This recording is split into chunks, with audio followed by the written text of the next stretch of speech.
Muy bien. Voy a quitar la cámara. Bienvenidos el día de hoy.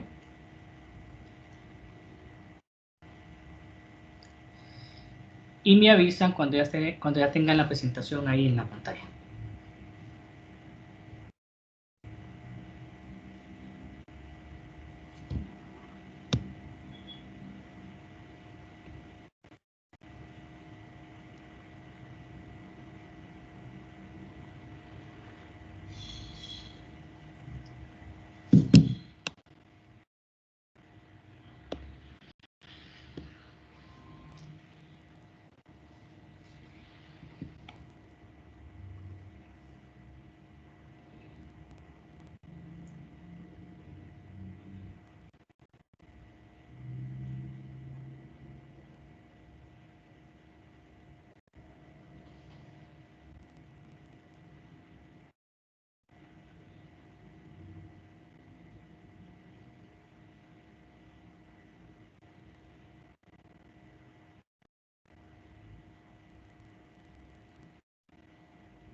Mira la presentación hay que Ok, poner la muchísimas pantalla. gracias.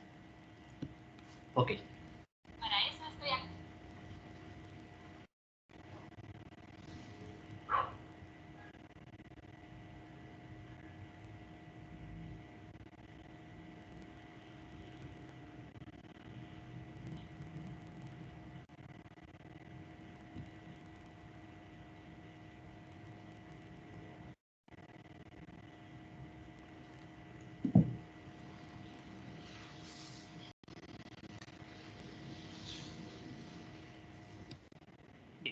¿La miran completamente?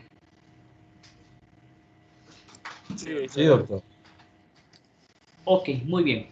El día de hoy vamos a hablar de 3 patologías, por así decirlo. Vamos a hablar del trastorno de fobia específica, fobia social o ansiedad social, trastorno de pánico y el uso de benzodiazepinas.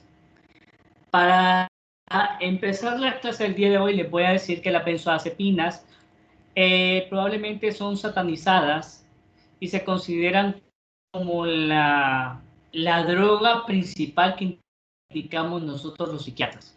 Y es probablemente la que le da mala fama a los tratamientos psiquiátricos porque la gente piensa que todos los medicamentos van a causar adicción, van a causar dependencia, van a ser medicamentos que van a causar más perjuicios que beneficios en el paciente, pero esto viene porque lamentablemente los médicos no psiquiatras utilizan las benzodiazepinas de primera línea de tratamiento. Y realmente, y esto es algo que quiero que les quede bien claro a ustedes desde esta primera clase de ansiedad, que las benzodiazepinas no son adictivas en la mayoría de personas. Van a ser adictivas para aquellos pacientes que tengan una vulnerabilidad. La persona que se vuelve adicta se va a hacer adicta a jugar diaria, se va a hacer adicta a la Coca-Cola, se va a hacer adicta al café, se va a hacer adicta a las amistades y a las benzodiazepinas. Hay personas que pueden utilizar un cuarto de clonazepam o un cuarto de alprazolam y que van a utilizarlo, no van a pasar de un cuarto. Pero van a haber otras personas que lamentablemente van a tener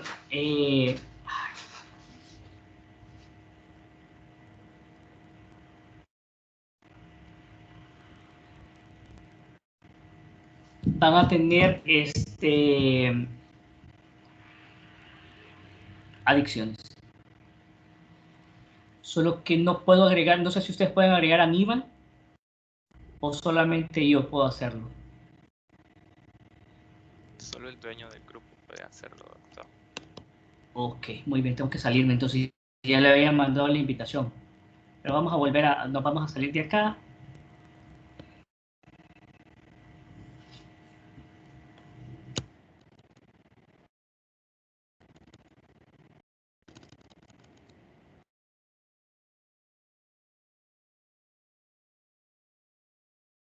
Y permítanme.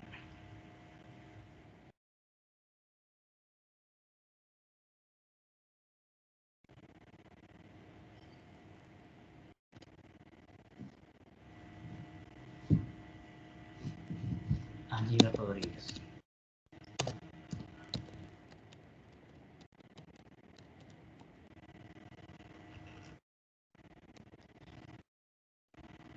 Es que ahí está, ya lo...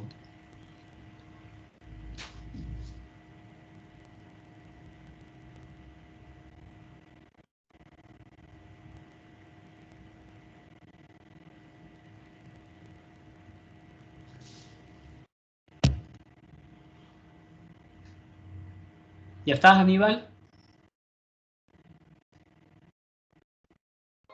Sí, sí, ya estoy. Ok, muy bien, muy bien.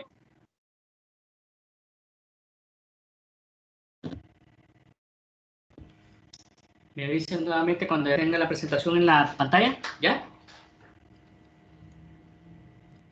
Sí, ya, doctor. Ok, muchas gracias. Bueno, les decía que las benzodiazepinas no son el tratamiento de primera línea. Los médicos no psiquiatras, los médicos generales y de otras especialidades las utilizan para manejar ansiedad principalmente, pero no es un tratamiento de primera línea, sirve como tratamiento coadyuvante, ¿verdad?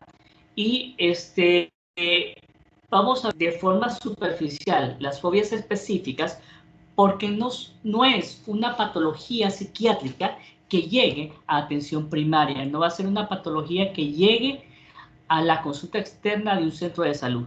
Eso es mucho más particular y específico. Bien, las fobias, por lo general, son enfermedades que aparecen a muy corta edad. Estamos hablando de la niñez o desde la adolescencia. ¿Qué tan grave va a ser una fobia específica? Va a depender de la situación o al objeto al cual el paciente desarrolla ese miedo irracional. Y qué tan fácil es evitar esa situación o ese objeto. Por ejemplo, las personas pueden desarrollar ese miedo irracional o esa fobia específica a sangre, a ratones, a cucarachas que vuelan, a las alturas, a los truenos, a la oscuridad, a viajar en un avión. El tratamiento de las fobias específicas probablemente va a ser la terapia cognitivo-conductual. Tenemos dos alternativas. La desensibilización sistematizada, es decir, que poco a poco vamos a hacer al paciente que se vaya adaptando, entre comillas, a ese objeto.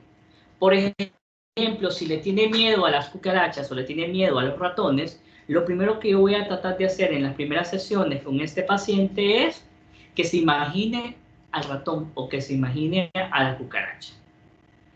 Al inicio va a haber una respuesta de ansiedad, va a haber taquicardia, palpitaciones, va a haber conducta evitativa, va a tener terror, inclusive a imaginarse las cucarachas o el ratón, pero va a llegar un momento en que la imaginación la va a poder superar. Cuando ya ha superado esa etapa de imaginarse a esa rata o a ese ratón, entonces vamos a probablemente a mostrarle videos de ratas para que el paciente vaya desensibilizándose poco a poco. Cuando ya la observación de videos de ratas no le genera ansiedad o la ansiedad es manejable, entonces podríamos traerle una rata en una jaula para que la observe de larguito. Cuando de repente ya la ansiedad que le produce ver a esa rata en la jaula ya no es patológica, ya no es disfuncional, entonces ¿cuál sería la siguiente etapa? A ver si alguien se puede imaginar.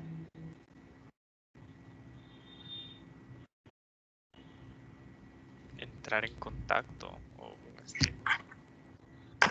Correcto, entonces ahí vamos a enseñarle la rata y le vamos a poner la rata en la mano, le vamos a poner la rata de cerquita para que la toque y se vaya desensibilizando. Obviamente van a pasar semanas para que pueda hacer eso.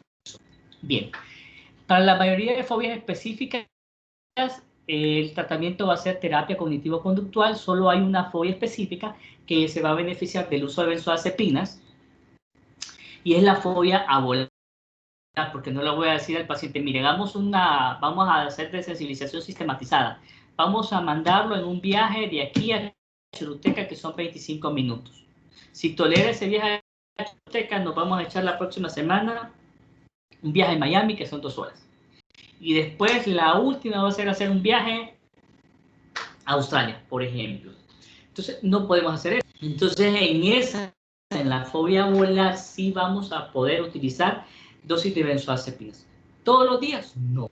No vamos a utilizar benzoazepinas para una fobia específica a volar todos los días. Solamente cuando le toque viajar. Si viaja 2 veces al año o una vez al año, va a utilizar benzoazepinas antes de llegar al aeropuerto, cuando está en el avión, para que ella pueda sobrellevar ese viaje. Bien, ¿qué tan frecuente son las fobias específicas? Pues básicamente son más frecuentes en las mujeres, como lo había mencionado yo en la clase pasada. Afecta el 7% en las mujeres y el 4.3% de los varones durante un periodo de 6 meses. Y el tratamiento únicamente farmacológico para la fobia específica a volar. Ok, la otra estrategia de terapia es la inundación. ¿Y cuál es esta? Va a llegar un momento, vamos a exponer a esta persona, a ese objeto que le causa miedo, que le causa terror, la vamos a exponer de tal manera de que sea tanta la información que la mente se sature. Y con la saturación no va a haber mayor reacción de ansiedad. Por ejemplo, le tiene miedo a las cucarachas. Entonces yo llevo a José Luis a una caja llena de cucarachas y ahí lo meto. Es tanta la información que está recibiendo José Luis de las cucarachas que la reacción va a extinguirse. Esa es la inundación. Muy bien. Eso es lo que yo tenía que hablarles de la fobia específica. Doctor, Mándeme. ¿podría repetir el nombre de ese tipo de terapia? No lo escuché Sí. bien. La terapia de sensibilización sistematizada es que vamos por etapas. Primero que se le imagine, después le enseñamos fotografías, después le enseñamos videos, después le enseñamos una jaula, después, o la fobia a las alturas. Vaya, lo primero que vamos a hacer a este paciente es que se imagine que está en un tercer piso de un edificio. Cuando ya no hay ansiedad por ese tercer piso, entonces podríamos hacerlo que llegue a un segundo piso hasta que soporte la ansiedad. Después subimos a un tercero, a un quinto, a un décimo, y así poco a poco. Esa es la desensibilización sistematizada. La inundación es que lo vamos a llevar de un solo a Torre Metrópoli y del piso 1 lo encaramamos hasta el piso 25 o 27 del edificio, a modo que va a sentir toda la presión, entre comillas, del 27º piso, y va a ser tanta la información que va a recibir que la ansiedad se va a anular por completo. Ok, ¿a quién va a depender de las características de personalidad y la vulnerabilidad de cada quien, cuál de las dos estrategias el psicólogo va a utilizar? Muy bien. ¿Estamos bien hasta ahí, muchachos? Sí, doctor. Gracias. Sí, doctor. Ok, muy bien. La fobia social sí es un trastorno más frecuente, pero lamentablemente es un trastorno que muchas veces pasa desapercibido,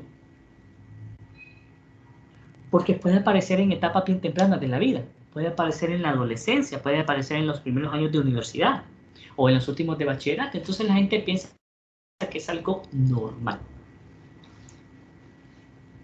La fobia social o el trastorno de ansiedad social no es un diagnóstico nuevo. De hecho, ya a los inicios del 1900 se hablaba de esto. Pierre Janet hablaba en 1903 de la fobia o del trastorno de ansiedad social, pero como nueva entidad clínica, como nueva enfermedad psiquiátrica, fue considerada hasta 1970, prácticamente 70 años después. La fobia social, como les había mencionado yo, es una condición bastante común, va a ser crónica lamentablemente y va a ser debilitante o disfuncional,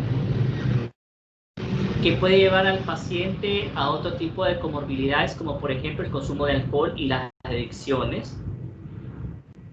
Y más adelante vamos a ver por qué se podría dar esto.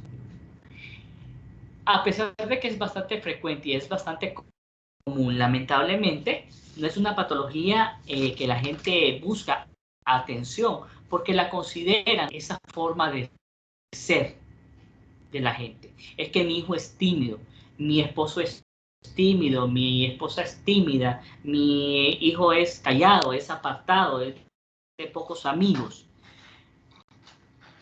Por esa forma de ser, mucha gente no consulta, pese a que es egodistónica. ¿Alguien recuerda que es egodistónico?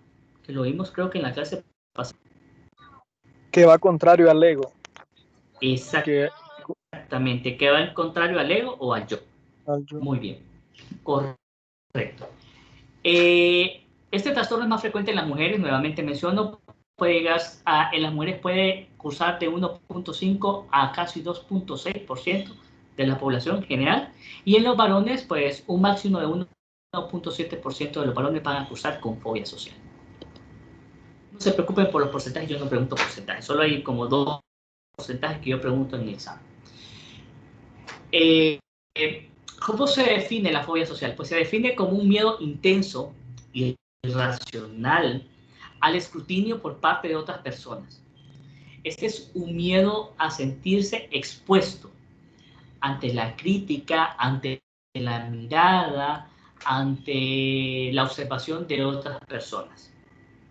¿Por qué? Porque el paciente piensa que al estar enfrente de un grupo de personas puede sufrir situaciones embarazosas, lo que lleva a que la persona se restrinja o evite esas exposiciones sociales.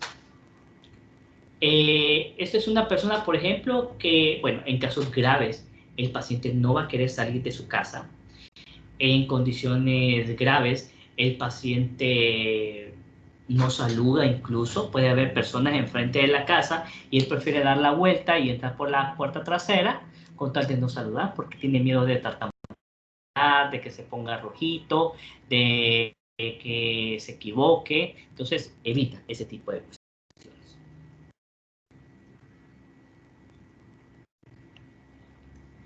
La ansiedad social o la fobia social va a aparecer en la adolescencia con un miedo a ser enjuiciado por otras personas, llevando a evitar situaciones sociales. Les mencionaba la vez pasada, aquí hay compañeros que tengan dificultades, por ejemplo, para hablar en público o para exponer.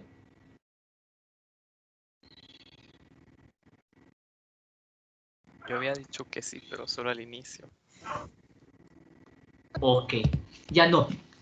Ok, entonces, vaya, lo mencioné al inicio, al momento nos podemos sentir un poquito nerviosos, pero a medida que vamos entrando en la charla, en la exposición, como que nos vamos relajando, ya lo vamos tomando con naturalidad.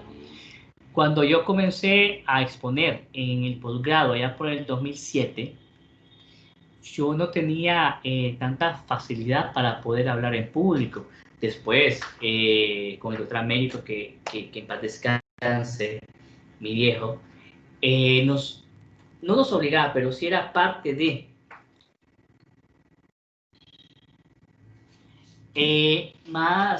Daba para exponer por lo menos una vez por semana, nos tocaba exponer, hablar en público, y cada vez teníamos que exponer en congresos, en simposios, y poco a poco se me fue quitando esa pena. Pero hay gente, ¿cómo vamos a decir? Si es una fobia social o es la ansiedad habitual que podemos tener al momento de exponer, cuando nos limita, cuando nos paraliza, cuando de repente una clase vale 30% de exposición, 40% de examen y 20%. Y yo pierdo la clase porque realmente yo esos 30 puntos de exposición no lo puedo hacer, mejor la evito, mejor la retiro de la clase. Ahí se vuelve patológica la ansiedad. Puede ser la fobia social restringida o difusa o generalizada. Restringida, por ejemplo, específicamente algunas conductas. Un paciente con fobia social podría ser que no pueda comer en público. porque se puede atragantar, porque puede hacer ruido. No puede ir a los sanitarios de la universidad o de la escuela.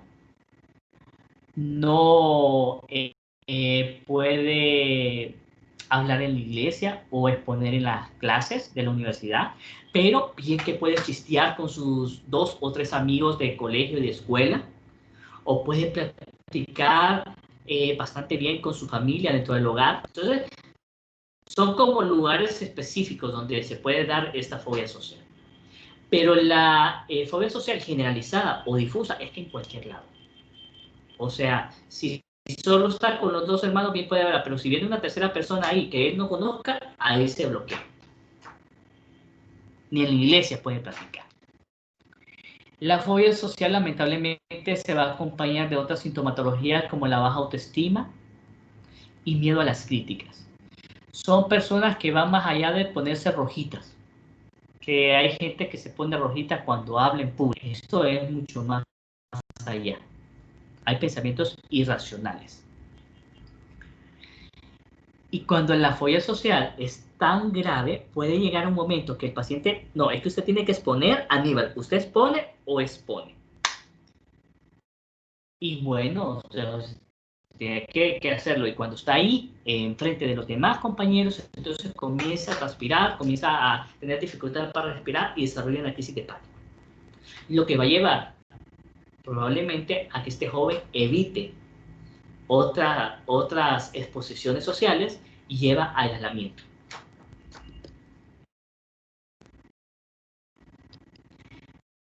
Bien, había mencionado que es más frecuente en la mujer que en los varones. En términos generales, el riesgo vital de sufrirla varía entre un 3 a 13% en algunos estudios. Es el trastorno de ansiedad probablemente de aparición más precoz. Podríamos tener niños de 5 años con fobia social o incluso adultos de 35 años con fobia social. Y tenemos de alguna forma perfiles, tanto para mujeres como para varones. La mujer, lamentablemente, termina siendo soltera, pobre y con un bajo nivel de escolaridad. El hombre, bueno, sabemos que en nuestras culturas, en nuestros pueblos, se le exige más al varón que a la mujer en cuanto a habilidades sociales. ¿Quiénes son los llamados a conquistar o a enamorar? ¿Los hombres o las mujeres?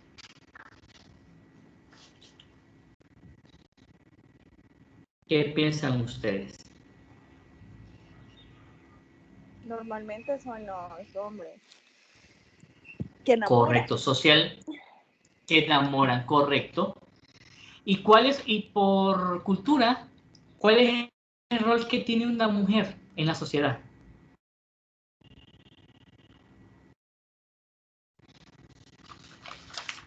La mujer asume como un rol más pasivo, queda en la casa, normalmente es el que sale a trabajar y es como que interactúa, y la mujer solo es como esa figura materna.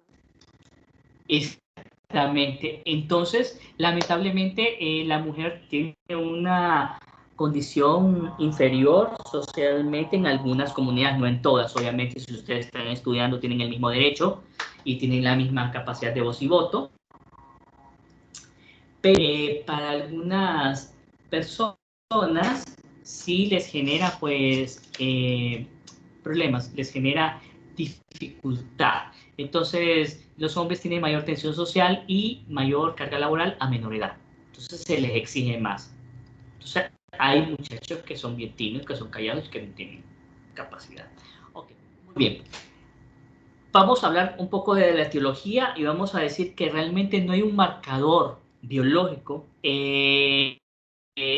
descubierto para los trastornos de ansiedad. No es que, por ejemplo, un cromosoma tal o un alelo tal o una proteína está relacionado más con ansiedad. No. Hay algunas características o algunos factores que nos podrían condicionar. Bien. No hay un marcador biológico específico. Podemos hablar de alteraciones del eje hipotálamo-hipófisis suprarrenal. Esto por lo general va a aparecer en algunos pacientes con fobia social con pruebas de función tiroidea normales y valores de cortisol urinario normales también, van a haber alteraciones en el hipocampo y en la amígdala. Podemos encontrar también hipoactividad del circuito límbico frontal e hiperperfusión de lóbulos frontales y amígdala a través de la tomografía con emisión de positrones. Y esta hiperperfusión de los lóbulos frontales y de la amígdala pues podría revertirse con el inicio de un tratamiento farmacológico. Las alteraciones que se dan en la amígdala y el hipocampo podrían estar relacionadas con activación en situaciones neutras o novedosas. O sea, por eso vemos, 3 personas se pueden exponer y una va a hablar con tanta naturalidad, lo va a ver como algo normal, otro se puede reír y el otro puede desmayarse o incluso llorar si le toca exponer. Bien. Esta tendría, en unos inicios, podría tener una relación con el trastorno de pánico, por eso es que lo asocio en este tema, y en algunos estudios de laboratorio se habían hecho con pacientes para descartar, a ver, ¿este paciente tiene fobia social o este paciente tiene trastorno de pánico? Entonces, ¿qué pasa? Que en estos estudios o en estos laboratorios se les inyectaba lactato a los pacientes con fobia social y se miraba que no se provocaban crisis de pánico. En cambio, a los pacientes con trastorno de pánico, el lactato de sodio, la yombina y otro tipo de sustancias activadoras provocaban crisis de pánico o crisis de angustia. Entonces, en los pacientes con fobia social no responden a la estimulación o a la inyección de sustancias como el lactato de sodio, monóxido de carbono o la epinefrina. Neurotransmisores. Nuevamente, nos damos cuenta que son los neurotransmisores los involucrados por el efecto que tienen los medicamentos en estos pacientes. Hay una asociación, por ejemplo, entre la dopamina y la fobia social. Hay una relación entre los neurotransmisores que se encuentran en la enfermedad de Parkinson y ansiedad social o fobia social, ¿verdad? Entonces se puede haber una correlación. Hay alteraciones de noradrenalina, de serotonina, de glutamato, que es un activador, y del GABA, que es un inhibidor. De ahí que algunos medicamentos, como los inhibidores selectivos de la recaptura, o algunos antidepresivos duales, como la venlafaxina, podría funcionarnos bastante bien en pacientes con fobias. Aspectos genéticos. 70% de los parientes de pacientes con fobia social padecen el trastorno. Y hay mayor porcentaje de antecedentes familiares de trastorno de ansiedad generalizada en familiares de pacientes con fobia social. Nuevamente les recuerdo que se hereda la vulnerabilidad, no se hereda la enfermedad.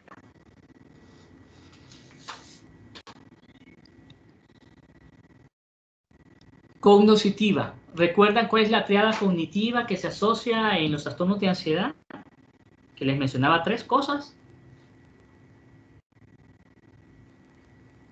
Pensamiento, emoción y conducta.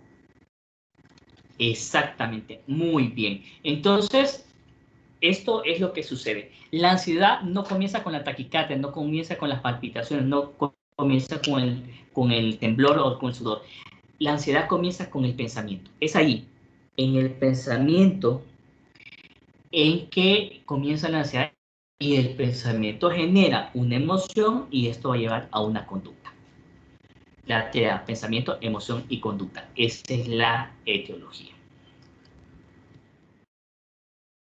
Bien. Presentación clínica. ¿Cómo se va a manifestar la fobia social? Bien. Se va a manifestar con un miedo persistente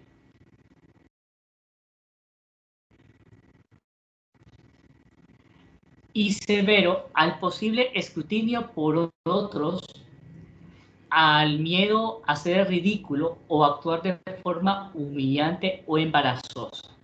Si vemos, en la clase pasada habíamos hablado de que había alteración de la percepción y alteración del pensamiento. Entonces, alguien que tenga fobia social y que esté enfrente a un grupo y que mira al doctor, que está viendo el reloj, que está viendo para otro lado, que de repente arruga la cara, ¿qué creen que podría cruzársele por la mente a este cipote que está exponiendo y que tiene mucha ansiedad?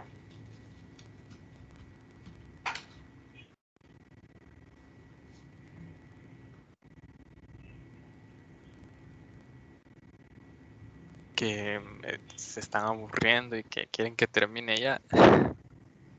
¿Cómo podría ser? ¿Qué más? Está aburrido. ¿Qué más podría pensar? Que el doctor así está como que mirando los ojos o haciendo muecas, como que, ¿qué es lo que está diciendo? Que no sabe nada de lo que está diciendo, que está perdido, no domina el tema. Exactamente. Y ese es el pensamiento. ¿Y cómo va? ¿Y cuáles van a ser las emociones que va a sentir este muchacho?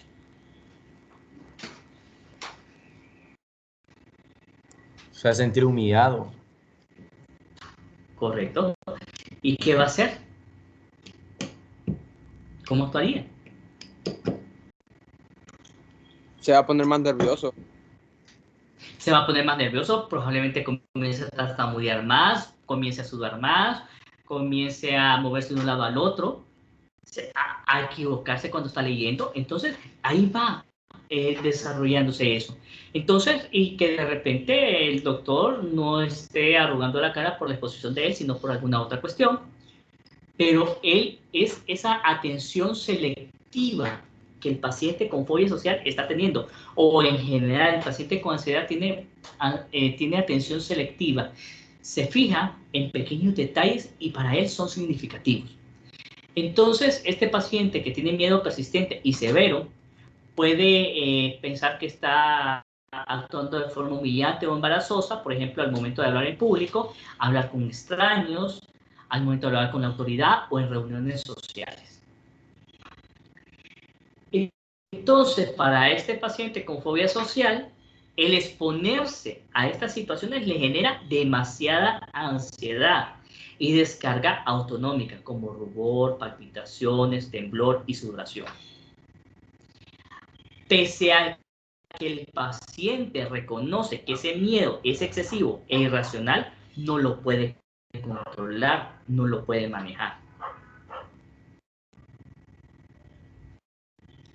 Entonces, el muchacho va a tener una conducta evitativa, va a evitar exponer, va a evitar ir a fiestas, va a evitar saludar, va a evitar hablar en público. Va a empezar a tener, desde esas primeras experiencias, ansiedad anticipatoria. ¿Y qué es ansiedad anticipatoria? Es como, vaya, por ejemplo, el doctor Cruz en clases presenciales empieza a hablar sobre un tema y dice que va a hacer preguntas. ¿Qué es lo primero que hacen ustedes cuando de repente un docente empieza? Vamos a ver quién me va a contestar. ¿Qué es lo que hacen ustedes?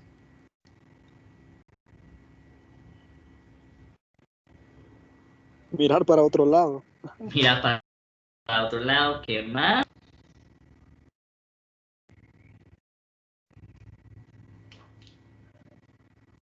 Esconder la cabeza con el cuaderno. No sé. Esconder la cabeza con el cuaderno, muy bien. Entonces, otro tips, mírenlo a los ojos. Porque en el primero que nos vemos, cuando nosotros vemos que alguien está ahí como tapándose o escondiéndose, buscando algo en la mochila, entonces a veces le preguntamos. Entonces, el paciente ya, vamos a ver, mañana vamos a preguntar. Entonces ya comienza el estudiante, el paciente ya con esa ansiedad. Uy, a mí me va a tocar, yo sé que yo soy torcido, a mí siempre me preguntan las cosas más difíciles, al fulano le preguntan las cosas más fáciles, es que yo a ese doctor le caigo mal, yo sé que, y empieza. Y esa es la ansiedad anticipatoria. ¿Vamos bien hasta ahí, muchachos? Sí, doctor. Doctor, yo tengo una duda. Dígame. Bueno, yo leí del manual que usted envió de psiquiatría para médicos no psiquiatras con especialidad. Entonces yo estaba leyendo que exactamente en el trastorno de angustia, el trastorno de pánico, mencionaba ansiedad anticipatoria, pero lo mencionaba como que era simultáneo. Entonces era un síntoma concomitante, pero después en otro enunciado, siempre en el mismo tema, mencionaba que era después del primer episodio y era más como por miedo a que sucediera otra crisis. Entonces, en este caso, Correcto. fobia social comienza antes de la primera crisis o luego de que le haya dado una crisis al paciente. Comienza después de la primera exposición. Recordar que este es un trastorno que probablemente aparezca en la niñez o que aparezca en la adolescencia. ¿Cuánta exigencia? Vaya, por ejemplo, en la escuela le pueden exigir al niño que haga una declamación para el Día de la Madre, para el Día de la Bandera, ese tipo de cuestiones, ¿cierto? En la Sí. escuela somos más como, estamos haciendo algo similar como lo que hacemos acá en estas clases virtuales, que son mucho más magistrales. El niño apunta, es una posición mucho más pasiva, la del estudiante de primaria. Entonces, cuando este muchachito se expone y de repente mira que los compañeros se comienzan a reír o que mira que la... No, ¿sabes qué? José Luis, cállate mejor, vos no sabes nada. O sea, y los demás se empiezan a reír, entonces José Luis se va a sentir mal. Entonces ya cuando venga una segunda oportunidad, vamos a leer, todos traigan estudiado tal tema porque no saben a quién le voy a preguntar mañana. Entonces ya con esa primera experiencia que tuvo José Luis, en la que el profesor lo mandó a callar, lo mandó a sentar y los demás se rieron, ya les fue suficiente como para que desarrolle la ansiedad anticipatoria. ¿De acuerdo? Correcto, perfecto. Gracias, doctor. El paciente no va a tener ansiedad anticipatoria sin antes no vivir una experiencia desagradable. Si él no sabe lo que vivió, si él no sabe qué es que se rían de él, que se burlen, que lo regañen, que lo sienten, entonces no va a tener, o sea, no va a tener con qué compararlo. Por eso no va a haber una ansiedad anticipatoria. Siempre va a haber algo que marca la vida de este paciente, algo que lo impactó, algo que lo remarcó. Y a partir de eso comienza a funcionar todo su sistema de ideas en relación a experiencias similares. De repente me dice, no, José, lo hiciste muy bien, te felicito, qué facilidad de palabra, me gustó cómo expusiste. ¿Cómo se va a sentir en la siguiente exposición? Confiado. ¿Ah? Confiado, con confianza. Confiado, correcto, pero si de repente la primera, no, papá, y eso es lo que vas a presentar vos, esas diapositivas están horribles, vos como con las patas las hiciste, o sea, y venís a leerte, solo venir lo que está en las diapositivas, eso no es explicar vos, ¿cómo se va a sentir este muchacho? Se va a sentir mal. Mira, tenés que prepararte bien para la siguiente. Te voy a dar una semana para que para que lo mejores y lo ¿ustedes creen que sí puede levantar con confianza para esa segunda vez? ¿O va a estar pensando, uy, me va a volver a sentar? Por mejor que estudie, yo sé que me va a volver a sentar. Me imagino que esta segunda opción es la más fácil que le pueda suceder a este muchacho. Esa es la ansiedad anticipatoria. ¿Sí? Claro, Bien. todo claro. Muy bien.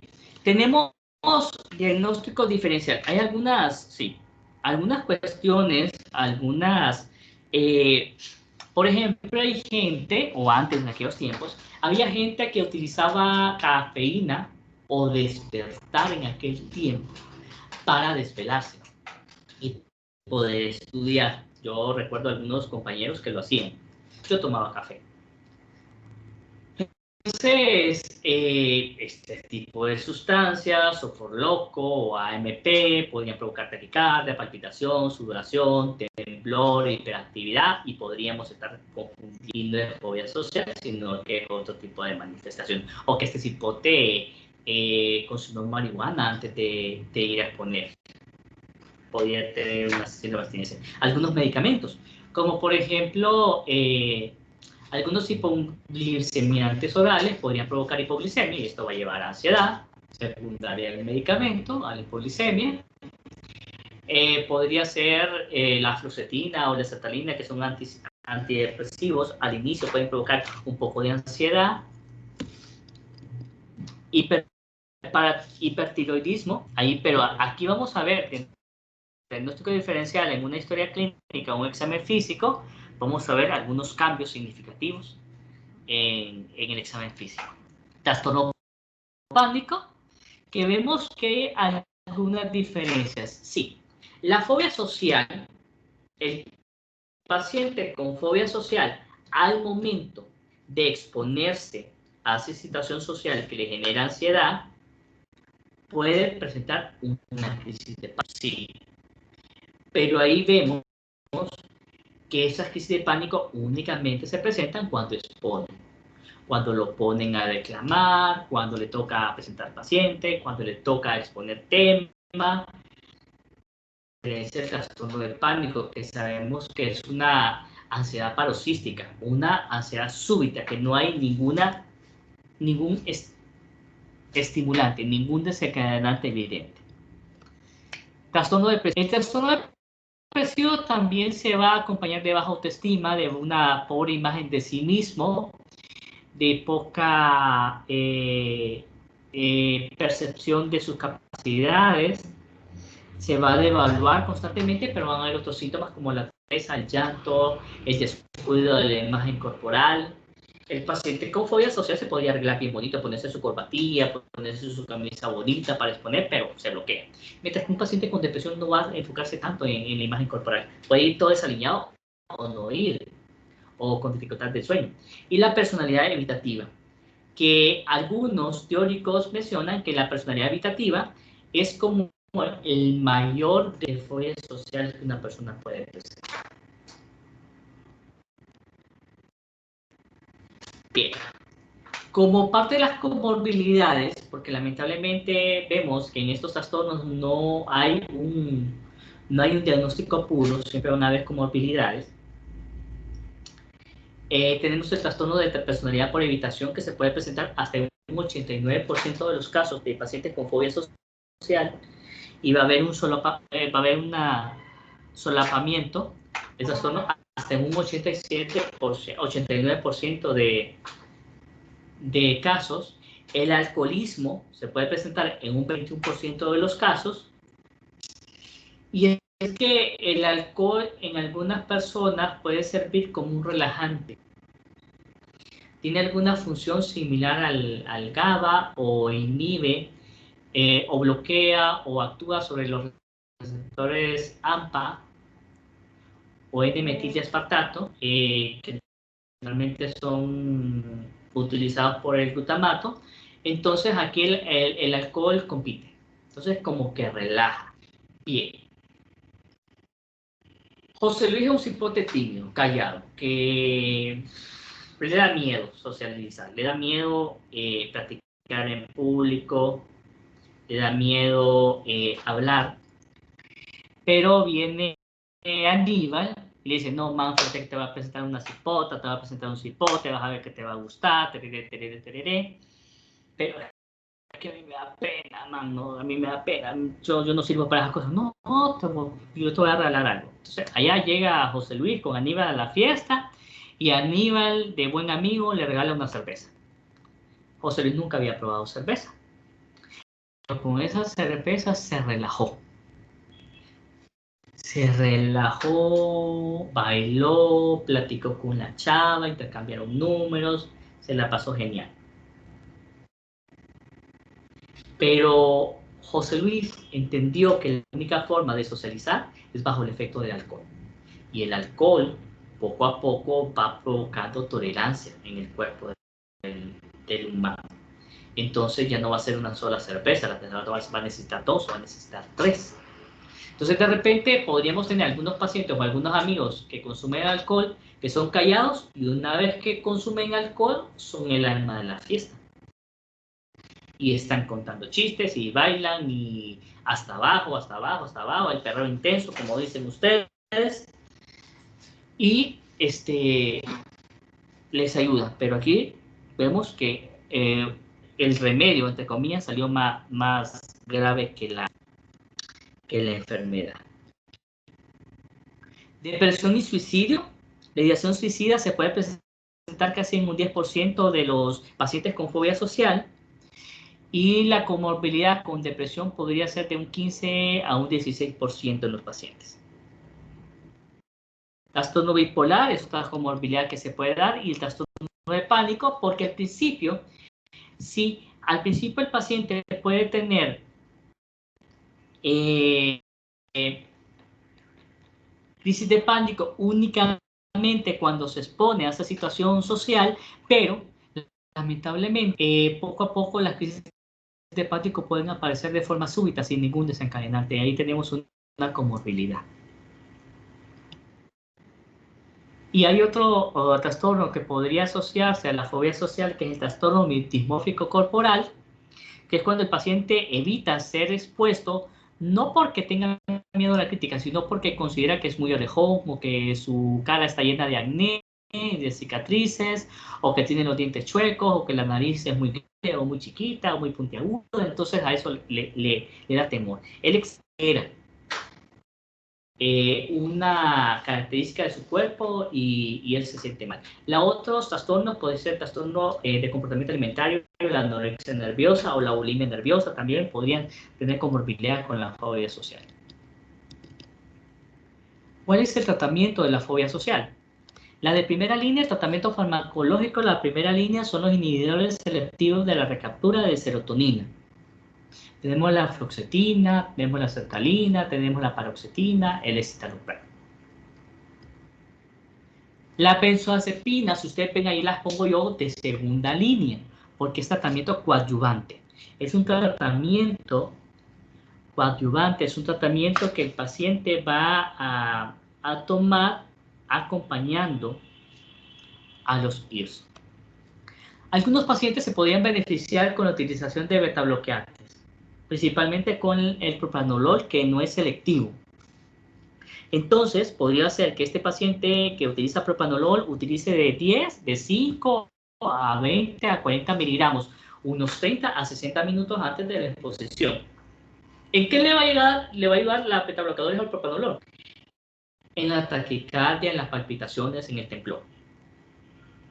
Entonces, de alguna forma, eso le va a servir al paciente para contrarrestar esos síntomas físicos, y al no sentir, bueno, va a tener el pensamiento, pero como no se van a activar los síntomas físicos, probablemente no va a haber una emoción desagradable y se corta de alguna forma ese círculo vicioso. La psicoterapia. ¿Cuál es la terapia más efectiva en los trastornos de ansiedad? ¿Recuerdan ustedes? La terapia conductual cognitiva. Cognitiva conductual, excelente. Terapia cognitiva conductual, excelente. Muy bien, muchachos. Y aquí tenemos un cuadro que yo realicé con los medicamentos que más o menos van a utilizar para el paciente.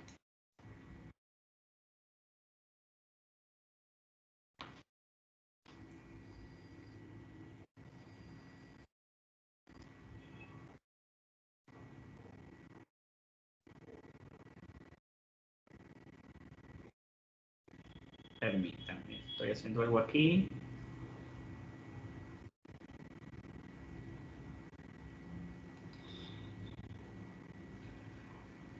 Ok, dicen ustedes que estas fotografías no las ven antes del examen. Pero ahí se las estoy mandando al grupo del chat,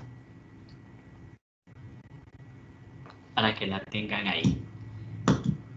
Vemos, los de primera línea son los inhibidores selectivos de la recaptura. Tenemos la sertralina, que dosis de 50 a 200 miligramos. Paroxetina, dosis de 60 miligramos máximo. Fluvoxamina de 100 a 300. El escitalopram de 20 a 60. La benzodiazepina, mencionó 2, alprazolam y clonazepam. Y los betabloqueadores de propranolol, que como efecto adverso podría provocar bradicardia. Por eso es que yo a veces recomiendo, si van a utilizar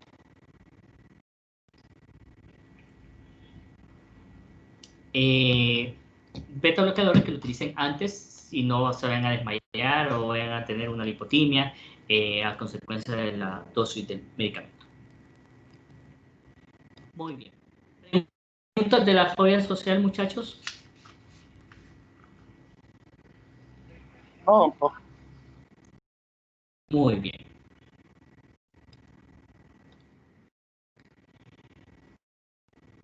Trastorno de pánico. Como bien lo mencionaron por ahí, este es un trastorno que también va a provocar disfuncionalidad, que va a limitar al paciente, que va a provocar bastante aislamiento social, que puede causar dependencias patológicas a sus seres queridos, que puede limitar al individuo para que haga una vida autónoma. Y esta se va a caracterizar por ataques de angustia o de ansiedad severa, que va a ser espontánea, que va a ser brusca, que va a ser breve y episódica. Obviamente, como hablamos en la clase del lunes, la ansiedad provoca alteraciones en la percepción del espacio y del tiempo. Para el paciente que sufre la crisis de pánico, podría ser una eternidad. Pero realmente la crisis de pánico máximo dura de 5 a 10 minutos. Pero el paciente, esos 5 minutos que podría durar la crisis de pánico, le parece una eternidad. El trastorno de pánico va a tener ansiedad anticipatoria, como bien mencionó. O sea, el paciente, como no sabe, en el trastorno de pánico, no sabe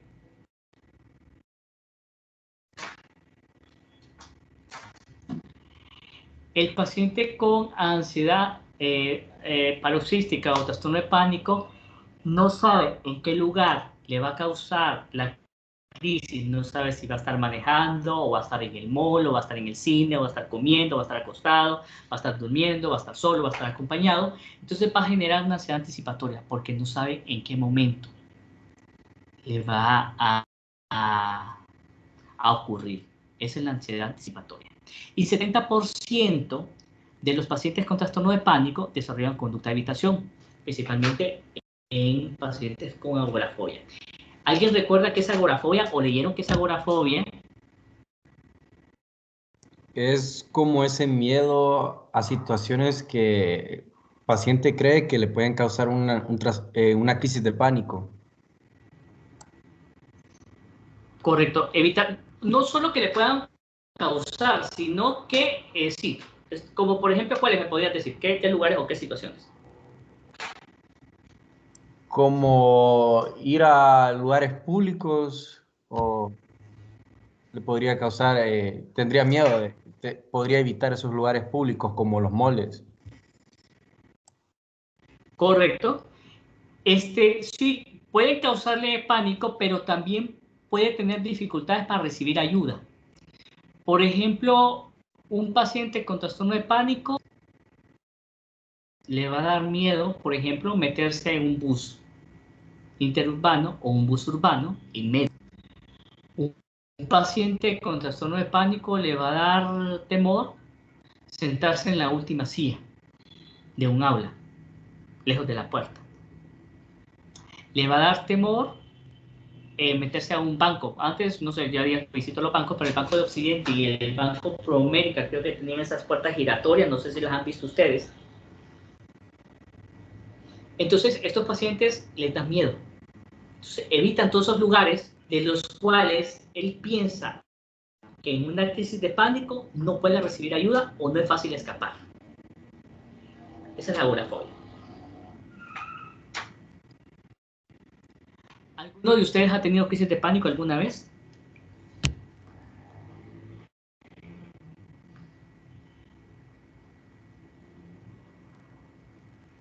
Nadie. Ok, muy bien. Y espero yo que nunca tengan, porque es incómodo.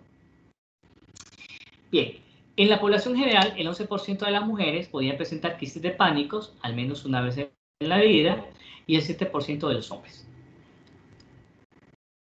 La relación mujer a hombre es de 3:1 en relación a la agorafobia.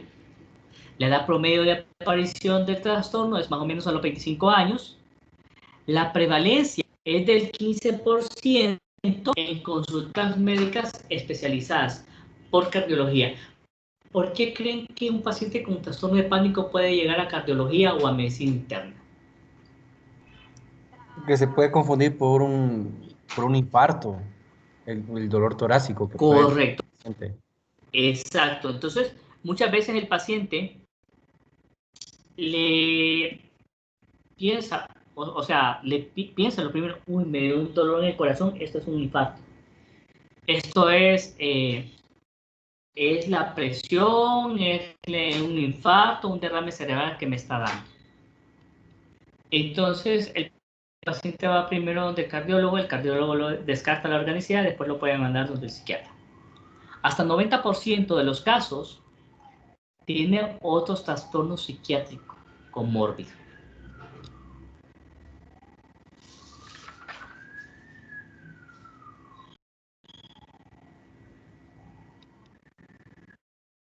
Bien.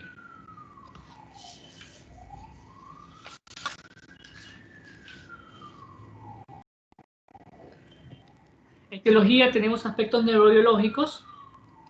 Y vamos a tener, por ejemplo, la inyección de lactato de sodio, de iombina, de monóxido de carbono, de cafeína, va a provocar estimulación del tallo cerebral con descarga autonómica masiva y va a haber toda la sintomatología de pánico en el paciente.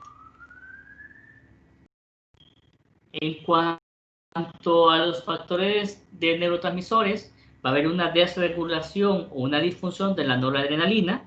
Recordemos que el 70% de la noradrenalina está concentrada en el locus coeruleus y se ha visto que la estimulación del locus coeruleus provoca miedo en los primates y cuando se elimina el locus coeruleus en estos animales, pues inhibe ese comportamiento de miedo y son más temerarios. También tiene alteraciones a nivel de la serotonina, y esto lo vemos por el efecto de los inhibidores selectivos de la recaptura de serotonina en este tipo de trastornos.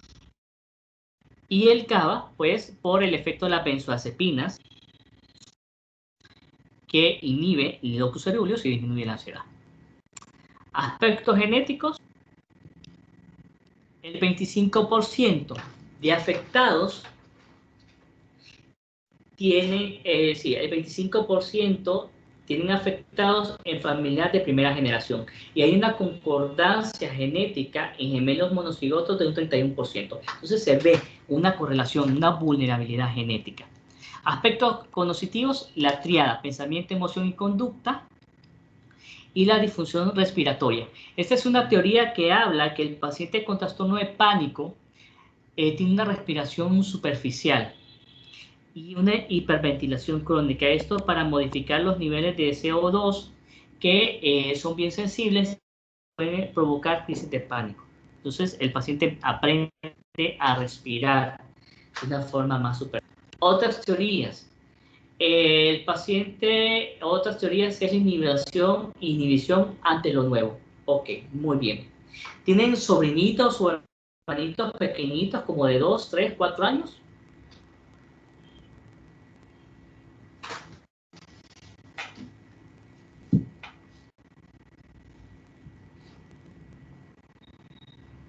Muchachos, ¿cómo son los niños a esa edad?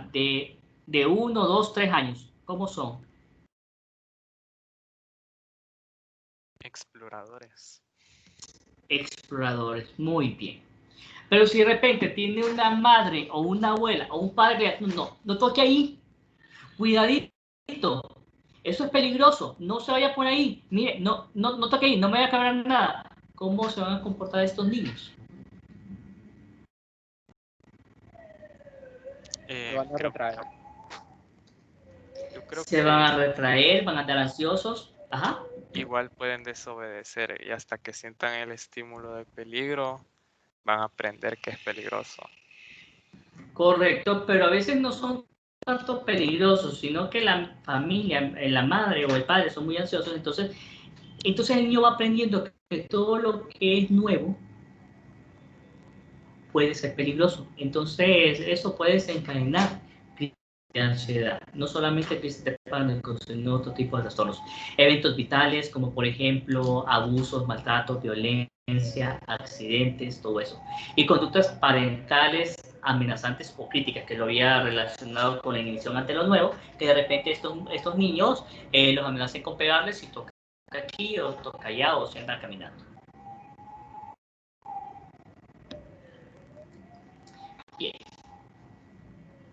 La crisis de angustia, para poder hacer el diagnóstico se necesita por lo menos un mes de sintomatología, varias veces a la semana, y la crisis de angustia se va a caracterizar por miedo o malestar intenso acompañado de 4 de 13 síntomas somáticos o cognitivos.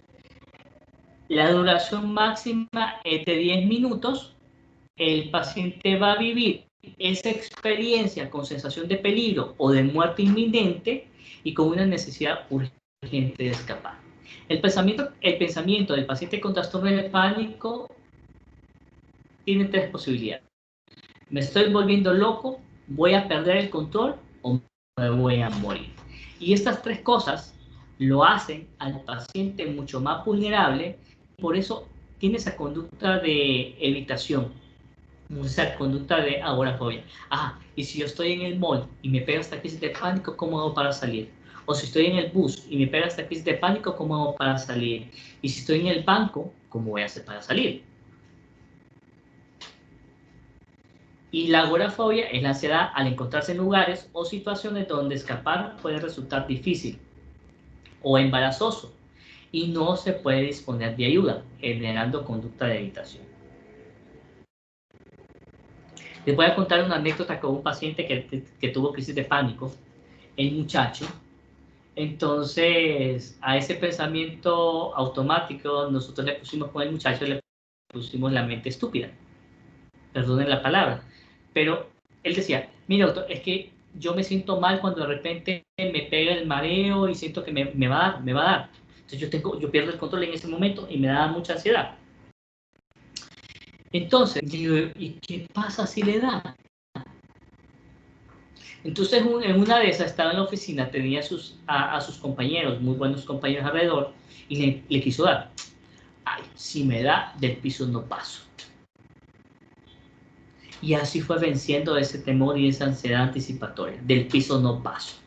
Y si me da, si me voy, si me desmayo, me desmayo. Ya me dijeron que no padezco del corazón y que no tengo nada en la tomografía, no es nada grave, esto es ansiedad. Así empezó a manejar.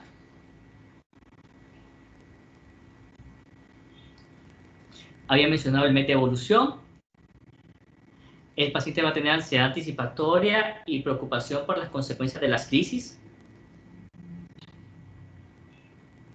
Cambio de conducta. Y puede ser presencia o ausencia de agorafobia. ¿Qué es el cambio de conducta? Que el paciente, si antes salía solo, podía ir al cine solo, o podía conducir automóvil, el paciente, como no sabe en qué momento le va a dar, entonces mejor no conduce o no va al cine o no va a lugares solo, sino que necesita una compañía que le pueda auxiliar. Y para poder hacer el diagnóstico de trastorno de pánico se necesita que el paciente la sintomatología no está asociada al efecto de alguna sustancia, que no sea manifestación de una enfermedad médica no psiquiátrica o de otro trastorno mental como la fobia social.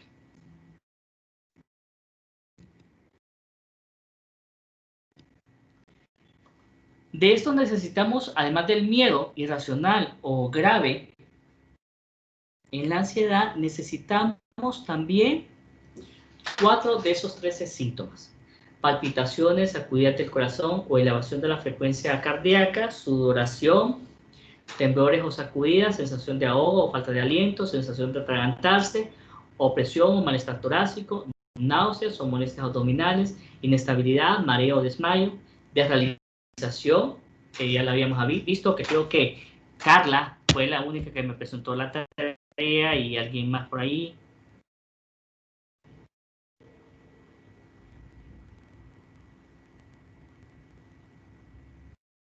y David Alejandro.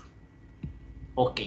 La desrealización y la desrealización, sensación de irrealidad, y la despersonalización es que el paciente sienta que su alma, por así decirlo, o su espíritu está separado de su cuerpo, está separado de uno mismo, o que mira como la cuestión como en una película. Puede tener también miedo a perder el control o volverse loco, miedo a morirse. Puede tener parestesia, sensación de entumecimiento, un hormigueo y escalofríos y sofocos. Esos son los síntomas somáticos o cognitivos. Bien. Diagnóstico diferencial del trastorno de pánico. Las enfermedades médicas, ahí mencionaron, hipertiroidismo, hiperparatiroidismo, feocromocitoma, porfiria aguda, problemas vestibulares, arritmias cardíacas, soplos, infarto agudo de miocardio, angina, convulsiones o crisis parciales. Puede ser efecto de las sustancias como la cocaína, la anfetamina, la cafeína, la marihuana, bebidas energizantes. Otros trastornos mentales como la fobia específica, la fobia social, el trastorno obsesivo compulsivo, el trastorno de estrés postraumático, entre otros. Esos son los diagnósticos diferenciales. ¿Cómo vamos a diferenciar un trastorno de pánico con una fobia específica o con una fobia social? Vamos a ver si alguien me ayuda. Que los trastornos de pánico no ocupan un estímulo específico, tienen un inicio brusco en cualquier momento, mientras que en la fobia social o en la fobia específica, al retirarse el estímulo, deja de tener ese sentimiento de angustia, de ansiedad. Correcto, así es. Entonces, y el TOC, pues aquí el paciente por pánico no tiene compulsiones, no tiene compulsiones, tiene solamente la ansiedad anticipatoria. Sí va a haber conducta de evitación como en el trastorno de pánico, en el TOC, pero van a haber compulsiones o pensamientos intrusivos. Y el trastorno de estrés postraumático lo vamos a diferenciar porque, como bien menciona por ahí, el paciente en el trastorno de pánico no hay ningún desencadenante. En el trastorno de estrés postraumático sí hay un evento estresor importante, un cambio en la vida de ese paciente o un evento que provocó miedo o un terror a morirse o que alguien se muriera. ¿Cuáles son las complicaciones del trastorno de pánico? Pues las complicaciones van a estar asociadas con depresión y lamentablemente va a haber un 50 a 60% de los pacientes con trastorno de pánico que van a desarrollar depresión, intentos de suicidio, abuso de alcohol y de drogas, dependencia de la mamá, dependencia de la novia, al novio, al hermano, al hijo, y comorbilidades, como ya mencionamos, trastorno de ansiedad generalizada, trastorno depresivo, puede ser hipertensión, puede ser diabetes o otra comorbilidad. Bien. Tratamiento no farmacológico del trastorno de pánico. Como ya lo había mencionado en la clase pasada, hay que evitar decirle al paciente no tiene nada, para que no se angustie más, porque el paciente para eso, o sea, sí es real. Que no tiene nada físico no significa que no tenga nada mental. Hay que evitar el estigma. Es bien importante tanto para el médico como para el paciente evitar el estigma. El paciente, como no sabe en qué momento le va a pegar la crisis, debe establecer y mantener una confianza terapéutica con el médico, y el médico debe explicarle que puede escribirle, que puede llamarle, y hay que ofertar una disponibilidad por parte de los profesionales, ya que estos pacientes es frecuente el miedo a ser abandonado y a tener recaídas. Yo les digo a mis pacientes, hay días buenos y hay días malos, con tratamiento o con enfermedad mental y sin enfermedad mental.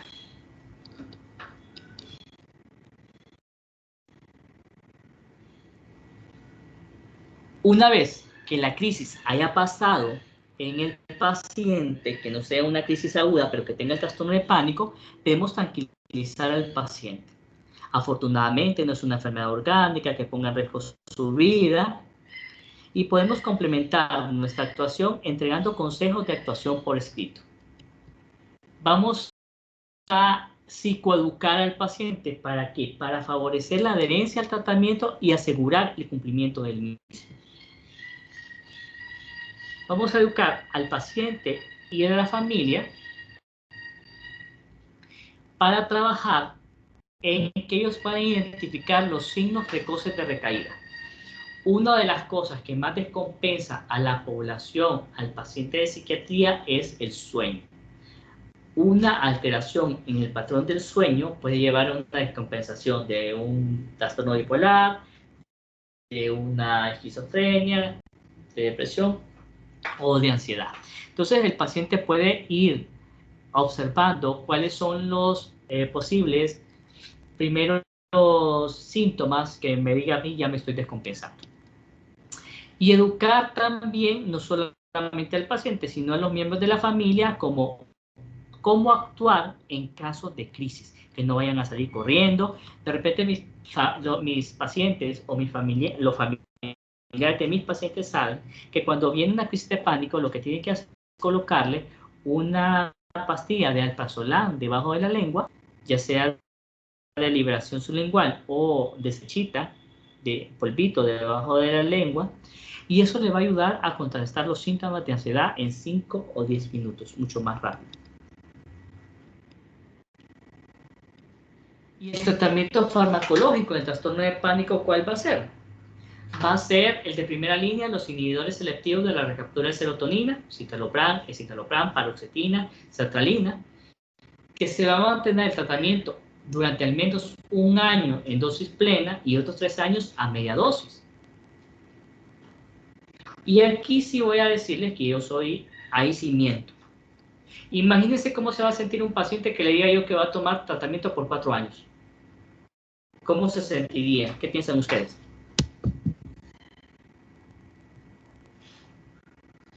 Se sentiría mal porque va a pensar que está muy grave a lo mejor. Entonces yo comienzo, mire, vamos a utilizar el tratamiento de 6 meses a 1 año. Entonces de 6 meses a 1 año vamos a ir reevaluando cada mes, cada 15, bueno, al principio cada 15 días, después cada mes, cada 2 meses. Y poco a poco, el paciente va a ir dándose cuenta de que el tratamiento es efectivo, que le va a ayudar, y el mismo paciente dice, no, doctor, yo no tengo ningún inconveniente con este tratamiento, entonces yo lo voy a usar más del año, porque yo me siento bien. Pero hay otro porcentaje que no tiene evidencia, entonces a los 3 meses lo deja, y ¿qué sucede? Los primeros meses se va a sentir bien, pero después va a haber un 40 o 50% que van a recaer. Y aquí les mencionaba yo el tratamiento coadyuvante. El tratamiento coadyuvante es el alprazolam en dosis mínimas de 2 a 4 miligramos al día, repartido en 3 tomas diarias, hasta máximo de 8 a 12 semanas. Otros tratamientos, beta bloqueadores. Los antidepresivos cíclicos, si no tenemos inhibidores selectivos de la recaptura. La imipramina en dosis de 100 a 300 miligramos al día en trastorno de pánico. Bien. ¿Preguntas de trastorno de pánico o comentarios, muchachos? Yo tengo una duda también en cuanto a la lectura de los archivos que usted envió, porque habían otras crisis que describían crisis con síntomas limitados. ¿Cómo diagnosticar eso o cómo hacer un diagnóstico diferencial? ¿Cómo con un diagnóstico limitado? Vamos a ver, síntomas limitados. Sí, mencionaba que, porque usted menciona que para hacer diagnóstico tiene que haber un miedo y 4 de los 13 síntomas, pero ahí mencionaba que podían ser menos de 4. Correcto. Hay, por ejemplo, vamos a ver, te lo voy a explicar con casos de la vida real de mi consulta. Que de repente me dicen, me quieren dar, o sí, me quieren dar, o sea, que no tiene todos los criterios, o siente el miedo, pero no tiene otras manifestaciones. Esto no significa que sea otro tipo de trastorno de pánico, sino que probablemente sea un pánico que ha sido. Entonces van a haber pacientes que van a tener una mejoría clínica con el tratamiento y que no van a volver a presentar pacientes, pero no van a presentar síntomas. Pero pueden haber otros pacientes que van a tener pródromos. A eso yo creo que me podría relacionar esto de síntomas limitados con los pródromos, que podrían tener pródromos que no van a ser tan incapacitantes, pero que sí podrían ser molestos.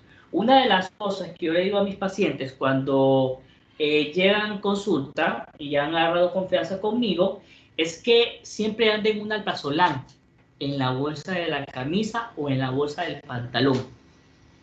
Como el paciente no sabe dónde va a ocurrir la crisis, entonces andando un alprazolam es como que anda en la contra. Entonces ya el paciente agarra confianza. Me imagino yo que esta parte de los síntomas limitantes se refiere a este aspecto de que no estén completamente los síntomas, los 4 que menciona el libro del doctor Américo en cuanto a los trastornos de ansiedad, y que sean menos. Pero el síntoma más importante del trastorno de pánico es el miedo irracional, el miedo a perder el control o a volverse loco. Pero tiene igual de importancia. Perfecto. Gracias, doctor. Ok. ¿Alguna otra pregunta con...? Yo tengo una pregunta, doctor. Le habla Josué. Sí, dime, Josué. Bueno, es más como una curiosidad. ¿Usted cree que las generaciones de ahorita sufren más de estos trastornos que las de antes? Ok. Vamos a ver. ¿Qué pasa?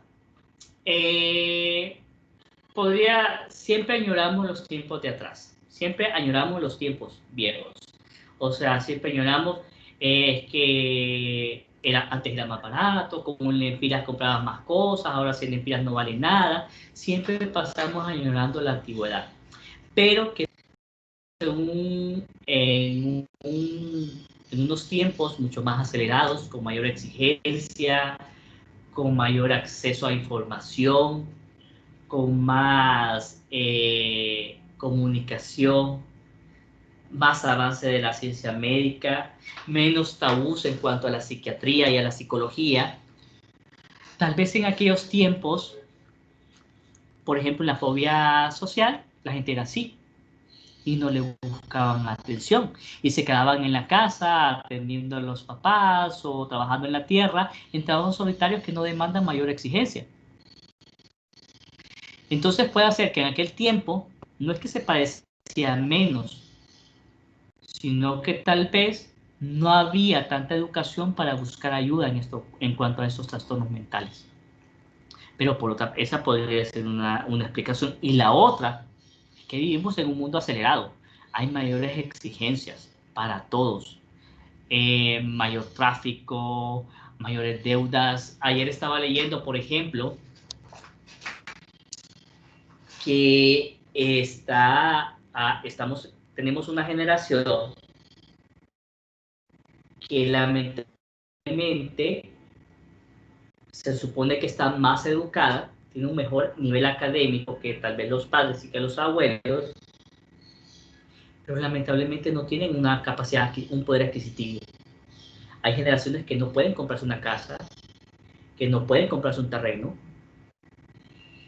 cosas que tal vez sus papás sí pudieron hacerlos, que los papás compraron casa, compraron coche, etcétera, etcétera, etcétera, pero esta generación no. Entonces hay mayor exigencia también, hay un ritmo más acelerado de la vida que también podría provocar mayores niveles de ansiedad, mayores niveles de estrés. Ahí podrían ser esas dos cosas. Una, que de repente la gente de atrás, la gente de antes, nuestros abuelos, no consultaran porque no habían psiquiatras o les daba miedo consultar a los psiquiatras porque iban a decir que estaban locos, o de repente las mayores exigencias llevan a pues que estemos mucho más vulnerables. También hay generaciones que nos quedamos en las calles, que tomamos agua de la lluvia, que aprendimos a andar en buses a muy temprana edad y que aprendimos a conocer el mundo de alguna manera, pero hay otras generaciones que no lo han hecho, ¿verdad? Que están más encerradas por las situaciones del país. Entonces, podrían ser esas dos variantes, esas dos posibilidades. Que no hayan sido diagnosticados o que el estrés pues lleve a un mayor nivel de ansiedad en la población. ¿Alguien más?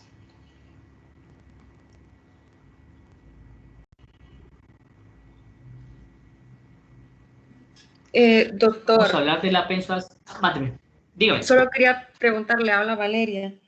Dígame, En la lectura que usted mandó del libro que para médicos no psiquiatras, la psiquiatría, habla del trastorno de pánico, pero lo menciona como trastorno de angustia. Y en el del CIE-10 lo menciona como ansiedad paroxística episódica. Quería saber si eran los mismos términos. Sí, son los sí, mismos lo términos. mismo.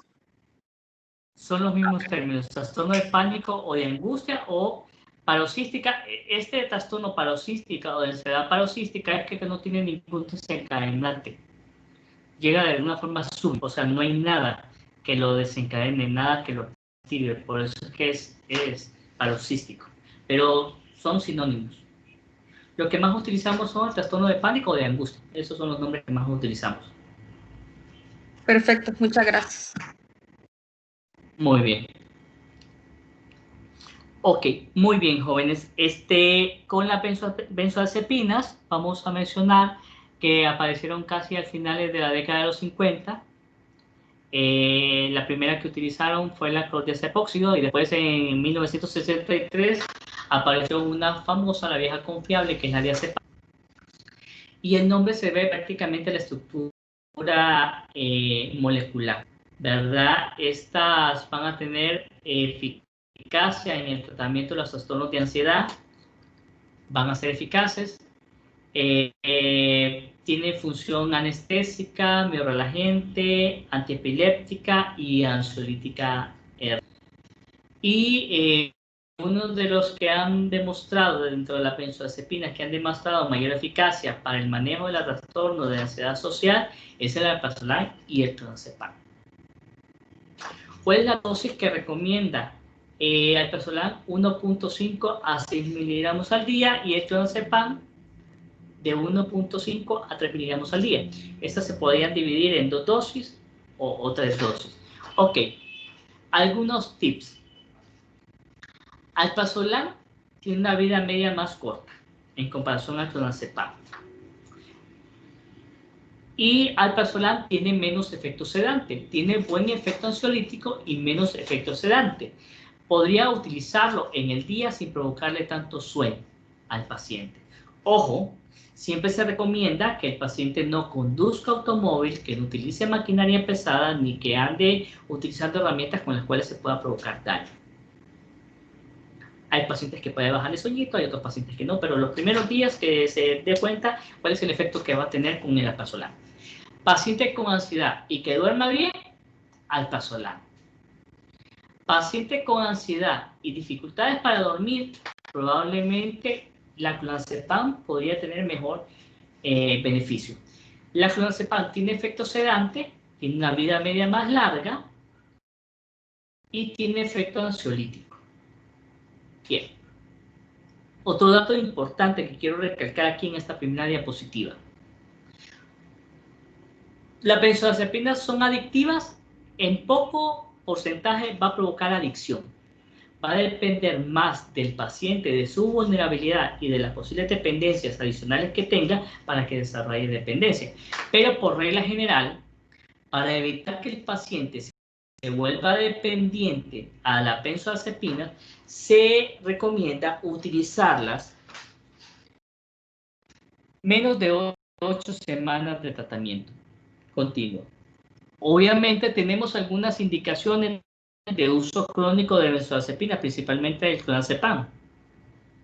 Por ejemplo, el trastorno bipolar, que puede prolongar podría prolongar el periodo sin depresión en el paciente con trastorno bipolar, en aquellos que no se utilicen antipsicóticos y se puede combinar clonazepam con estabilizador de pacientes con trastorno de estrés postraumático, en pacientes con trastorno de ansiedad generalizada, serían como indicaciones para el manejo crónico de benzodiazepinas.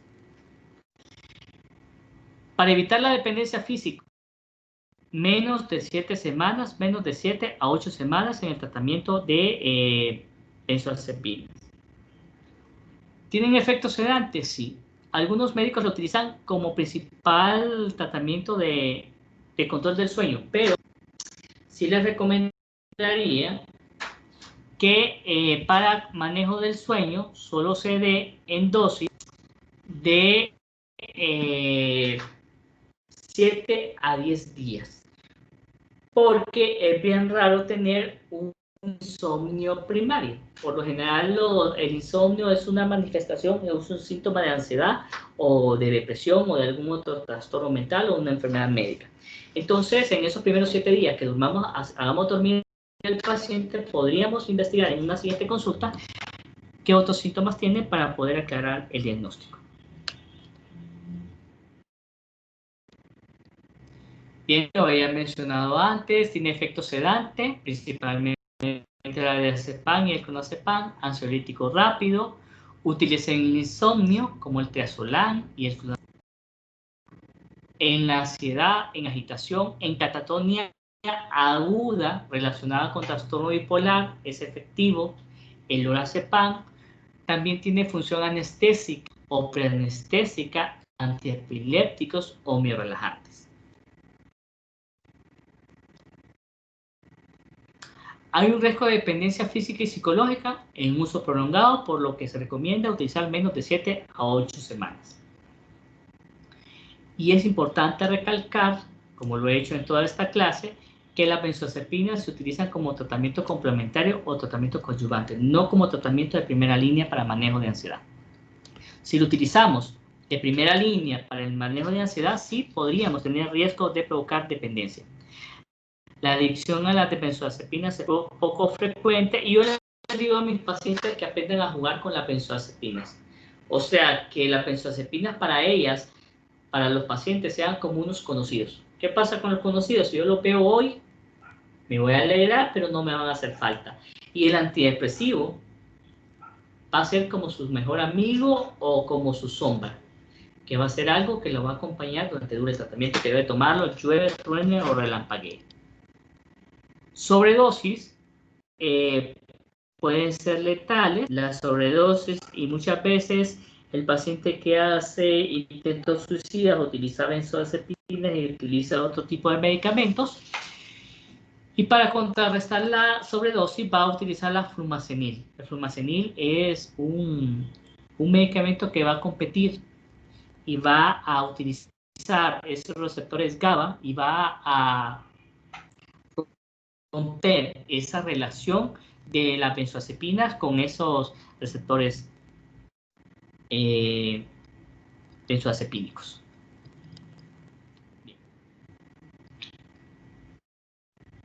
Todos se absorben bastante bien por vía oral. La concentración máxima la adquieren dentro de los 30 minutos a 2 horas. La inyección intramuscular es ineficaz. La distribución de medicamentos como la benzodiazepina diazepam, por vía intramuscular es muy tortuosa, entonces es preferible darla de forma oral. Solo hay 2 benzodiazepinas que tienen buena distribución intramuscular y es el lorazepam, el Ativan, que no hay en Honduras de vía intramuscular, y es el midazolam. El resto de benzodiazepinas no funcionan por vía intramuscular. Por vía intravenosa se podrían dar, pero corre el riesgo de que el paciente sufra de depresión respiratoria y necesitamos pues darle reanimación en ese caso. Entonces yo prefiero la administración oral. El diazepam, el lorazepam, el alprazolam y triazolam logran más rápido una concentración máxima y comienzo de acción. Bien, y ahí está la lorazepam y el midazolam, se absorben rápido por vía intramuscular. El clonazepam y diazepam tienen semividas largas de 30 a 100 horas, el lorazepam de 8 a 30 horas, el alprazolam de 10 a 15 horas y el triazolam más corta de 2 a 3 horas. Pero no solamente la vida media, las semividas van a determinar la eficacia del medicamento, sino su adherencia. a proteínas o su liposolubilidad. Y estas benzoazepinas viajan a través de un gradiente de concentración. Y la que más efecto a nivel central tiene es la lorazepam. Tarda un poco más en hacer efecto a nivel central, pero una vez que está adentro del sistema nervioso central, tarda más en eliminarse y pasar al otro lado, a la circulación periférica. Entonces, es mejor utilizar lorazepam. Otra ventaja de la lorazepam es que no tiene metabolismo hepático, entonces pueden utilizarlo en pacientes que tengan polifarmacia o adultos mayores. ¿Cuáles son las indicaciones? El insomnio, ya lo mencioné, el insomnio primario es bien raro, por lo general el insomnio secundario es un síntoma, una manifestación de otra enfermedad, entonces se recomienda que se le dé al paciente por 7 a 10 días y que nuevamente se reevalúe para determinar cuál es el trastorno y cuál es el tratamiento idóneo para él. Paciente con trastorno de ansiedad generalizada probablemente es una de las indicaciones para el uso crónico de benzoazepinas. Trastorno de angustia o trastorno de pánico se pueden utilizar en la dosis que ya mencioné, y el alprazolam puede funcionar de forma sublingual para disminuir la crisis de forma mucho más rápida. Pacientes con fobia social pueden utilizar. En pacientes con TOC o trastorno de estrés postraumático, que podría ser otra indicación de manejo crónico de benzoazepinas, en el trastorno mixto ansioso depresivo, el trastorno bipolar tipo 1 y tipo 2, la combinación de clonazepam y estabilizador del ánimo podría ayudar a hacer más amplios los periodos entre una depresión bipolar y otra depresión bipolar, si no quieren utilizar antipsicóticos, el médico que la trata. La catatonia aguda funciona bastante bien en pacientes con utilizando lorazepam. Catatonia aguda, secundaria, trastorno bipolar, responde bastante bien al uso de lorazepam en dosis de 3 hasta 12 miligramos. Acá, el de primera línea es el propranolol en el tratamiento de la catice. La catice es un efecto adverso de algunos medicamentos antipsicóticos de primera generación como el haloperidol. Cuando se usa de forma prolongada, el paciente tiene una inquietud o una incapacidad de quedarse sentado, entonces está moviéndose constantemente. Pueden beneficiarse con la utilización de benzoazepinas. Y el Parkinson, algunos pacientes podrían beneficiarse con la utilización de benzoazepinas. ¿Qué me interesa a mí de estos indicaciones? La indicación de insomnio de 7 a 10 días, trastorno de angustia, trastorno de ansiedad generalizada, el trastorno de mixto ansioso depresivo, que son probablemente los que más podrían ver ustedes en la consulta externa de medicina general, por mientras ustedes se especializan. Efectos adversos, la amnesia anterógrada. No es que van a olvidar, por ejemplo, yo voy a salir ahorita y que voy a olvidar para dónde voy y aparezco allá en Támara o en Amarateca. No. Amnesia anterógrada son olvidos pequeñitos, a donde dejé un lápiz, donde dejé un cuaderno, donde dejé una nota. Se podría dar. La combinación con alcohol produce dos efectos. ¿Y cuáles son los efectos que produce la combinación con alcohol? Uno, que se desinhiba y que se ponga a bailar, o que se deprima y que se duerma. La ataxia se puede presentar en el 2% de los pacientes y la somnolencia en un 10% de los pacientes. Ahí se le recomienda al paciente que se limite a usar maquinaria pesada, cosas con las cuales se puede ir o conducir automóvil, hasta que no sepa cuál es el efecto que va a tener, qué tanto le va a provocar somnolencia al paciente. ¿Se puede intoxicar el paciente con una sobredosis de benzoazepinas? Sí, lamentablemente sí puede intoxicarse y puede ser letal. Entonces, con una intoxicación, una sobredosis, el paciente va a tener confusión, habla titubeante, ataxia, somnolencia, disnea e hiporreflexia.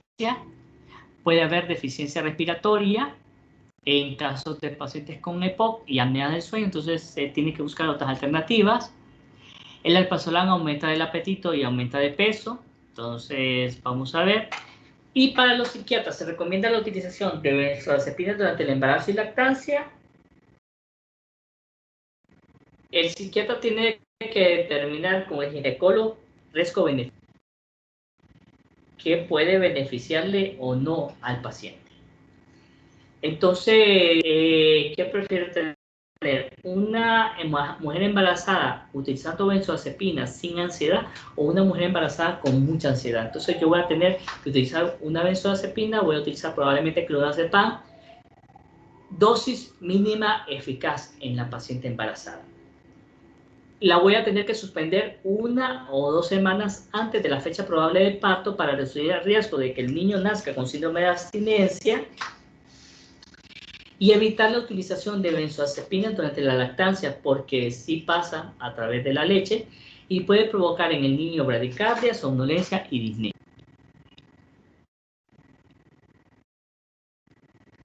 Bien, cuando se utilizan durante 1 a 2 semanas en dosis moderadas, no producen tolerancia, no producen dependencia ni producen abstinencia. ¿Y cuál es el síndrome de abstinencia que el paciente puede vivir utilizando benzodiazepinas y dejándolas de utilizar? Puede tener nerviosismo, diaforesis, inquietud, irritabilidad, cansancio, aturdimiento, temblor, insomnio y debilidad. ¿Cuáles son las interacciones que a mí me interesa que ustedes recuerden? ¿Qué pasa si yo combino benzodiazepinas y alcohol? 2 cosas. O me deprimo, o sea, deprimo mi centro respiratorio y me duermo, o me desinhibo. La combinación de tricíclicos y benzodiazepinas provoca mucha más sedación y la combinación como intento suicida de benzodiazepinas y tricíclicos es bastante grave. Combinación con ARD es antagonistas de receptores de dopamina como el haloperidol, podrían provocar mayor sedación y con antihistamínicos también. Puede provocar ataxia con la combinación de litio y clonazepam en pacientes con trastorno bipolar. Pueden inducir a psicosis en pacientes que utilizan clozapina, que clozapina es un antipsicótico de segunda generación. Actúa sobre dopamina y serotonina. Y la combinación de carbamazepina y alprazolam no es recomendable. Y la combinación de olanzapina y lorazepam intramuscular pues puede provocar la muerte si se inyectan estos 2 medicamentos. Y eso es la de las benzodiazepinas. ¿Qué me interesa a mí? O sea, sí les hablé bastante de las benzodiazepinas. ¿Qué me interesa a mí que ustedes recuerden? Para ayudarlo a conciliar el sueño del paciente, máximo de 7 a 10 días, para que él pueda dormir y poder entrevistar al paciente y buscar cuál es la posible causa de ese insomnio. Tenemos que el paciente no va a causarle dependencia si lo utilizamos por menos de 7 semanas, pero que hay enfermedades psiquiátricas como el trastorno de ansiedad generalizada, trastorno de estrés postraumático, el trastorno obsesivo compulsivo o el trastorno bipolar que podrían ser indicaciones de un uso prolongado de benzodiazepinas. Paciente ansioso y con insomnio podemos utilizar clonazepam. Paciente ansioso y que duerma bien y que necesite funcionalidad, podríamos utilizar alprazolam. Paciente polimedicado, podríamos utilizar lorazepam. Se recomienda en adultos mayores la utilización de benzodiazepinas. No se recomienda la utilización de benzodiazepinas como tratamiento de primera línea en pacientes adultos mayores. Tenemos que buscar otras alternativas. Y esto sería el tema de hoy. ¿Y cuáles son las interacciones que a mí me interesan que ustedes recuerden? Pues la combinación con alcohol las combinaciones con tricíclicos. Eso es la que me interesaría que ustedes recuerden. ¿Comentarios o preguntas, muchachos? Doctor, Todo claro, doctor. yo tengo una duda. Ok. Diga. Por ejemplo, usted habla de poder administrar lorazepam en pacientes polimedicados, entonces quería saber si eso incluye pacientes con insuficiencia hepática, insuficiencia renal, o si están contraindicados con los pacientes renales o algo por el estilo. Ok, se podrían utilizar dosis más bajas.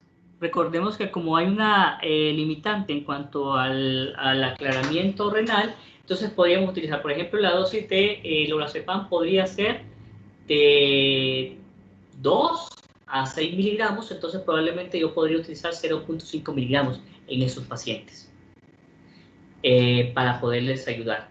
Vamos a ver riesgo-beneficio, dependiendo.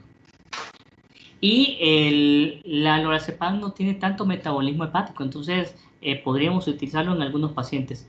Obviamente, la utilización de benzodiazepina tendría que hacerse evaluando cada paciente en particular, porque también podría empeorar una encefalopatía por insuficiencia renal o por insuficiencia hepática.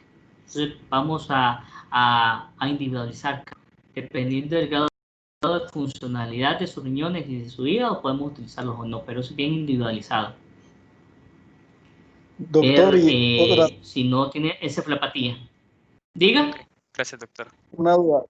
En cuanto usted estaba mencionando que el lorazepam se puede usar en pacientes polimedicados, pero se puede usar, por ejemplo, un inhibidor de la recaptación de serotonina como sertralina, creo yo, en vez de lorazepam en un paciente de tercera edad.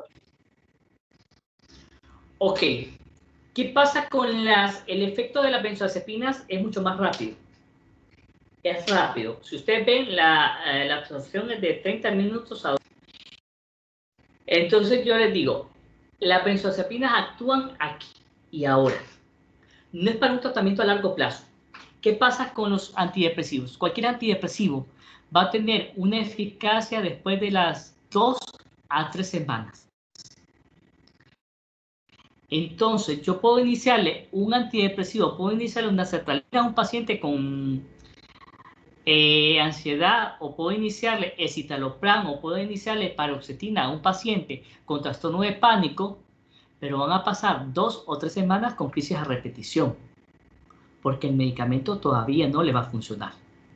Entonces, durante estas 2 a 3 semanas, probablemente ellos tengan que hacer la combinación de una benzodiazepina y un inhibidor selectivo de la recaptura. Les voy a presentar un caso que miré hoy. Uno de los pacientes que miré hoy en mi consultorio es un señor de 60 años de edad con un cuadro de depresión crónica que se ha venido a exacerbar desde hace unos 4 meses debido al teletrabajo. Es un señor de 60 años que no está muy familiarizado con las tecnologías, con la utilización del internet, con la utilización de la computadora, con el Zoom, con el Webex. Entonces, lamentablemente, esto le generaba mucha ansiedad, mucha sintomatología, mucha preocupación, mucho estrés. Entonces, llegó al punto de ponerse sumamente depresivo que iba a abandonar su trabajo. Lo miré hace 5 semanas.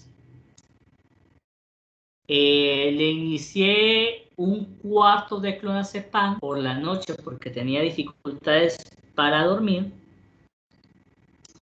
Y le inicié escitalopram, que es un inhibidor selectivo de la recaptura de serotonina. Lo miré a la semana siguiente y ya me decía que estaba durmiendo mejor, que incluso se sentía como muy embotado, muy adormitado en la mañana. Entonces hice un traslape, un cambio. Ya no le daba 0.5 miligramos de clonazepam, sino que utilizaba gotas y le daba 0.3 miligramos de clonazepam. Llegó 3 semanas después, llegó ya desde el último cambio, Ya para esta, que ya ajustamos 5 semanas de tratamiento, el citalopram ya está funcionando en el paciente. Ya tiene mejor calidad del sueño. Ya las 3 gotitas de clonazepam le causan mucha sedación. Ya lo duermen más. Ya no sienten necesidad de utilizarlo. Incluso se reincorporó a su trabajo porque lo tuve con incapacidad 15 días. Se reincorporó al trabajo. Sí sintió ansiedad el primer día que se conectó de nuevo al trabajo, pero no fue tan grave como las semanas anteriores. Entonces, en este caso en particular, se iniciaron la benzodiazepina y el antidepresivo de forma simultánea. Pero a medida que se va evaluando el paciente, la dosis de la benzodiazepina se va reduciendo y se va manteniendo la dosis del antidepresivo, en este caso el IRS. Ya pasaron 5 semanas. ¿Qué hice hoy? Nos mantenemos con 10 miligramos de citalopram en este paciente y ahora comenzamos a reducir la dosis de clonazepam. Ya no van a ser 3 gotitas, sino que van a ser 2 gotas para que en los próximos días él lo suspenda y utilice solamente la clonazepam en gotas cuando él tenga dificultades para dormir. Pero la calidad de sueño ha mejorado bastante, los niveles de ansiedad han disminuido y los síntomas de depresión también han disminuido y se siente pues mucho más capaz en cuanto a su labor. Entonces, sí se puede sustituir una benzodiazepina por un IRS, pero no en las primeras semanas de tratamiento, porque necesitamos al menos de 3 a 4 semanas para que el antidepresivo comience a funcionar. De ahí que se dé como tratamiento coadyuvante. No sé si te sirvió el ejemplo. Sí, sí, muchas gracias, doctor. Ok, muy bien.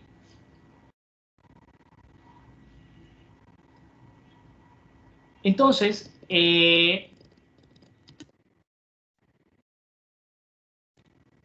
nos quedamos hasta aquí por el día de hoy. Yo les agradezco que se hayan conectado.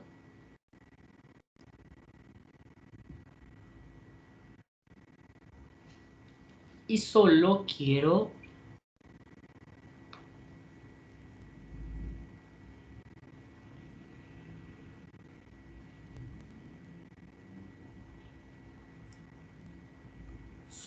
ver algo, muchachos. Sí.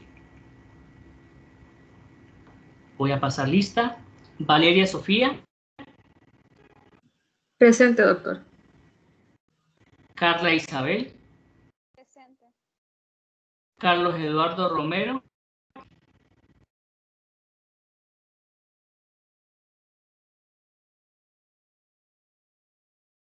Romero no se pudo conectar, ok. Carlos Daniel Flores. Presente. Ok. Josué David Sánchez. Presente. Gabriela Alejandra. Presente. Moisés Enrique. Presente, doctor. Ricardo Matamoros. Presente, doctor. Aníbal Alejandro. Presente. David Alejandro. Presente. Ok, muy bien, muchachos. Entonces, no sé, al final no me dijeron si van a hacer el vademecum o no, para mandarle las directrices.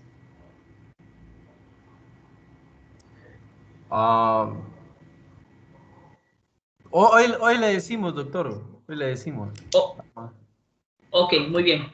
Me avisan entonces. Cuídense, Ok. muchachos, un gusto saludarlos y nos conectamos el lunes. Perfecto. Gracias, doctor. Perfecto. Feliz tarde. Gracias, Buen día. doctor. Para servirles, muchachos. Nos vemos, doctor. Gracias. Nos vemos.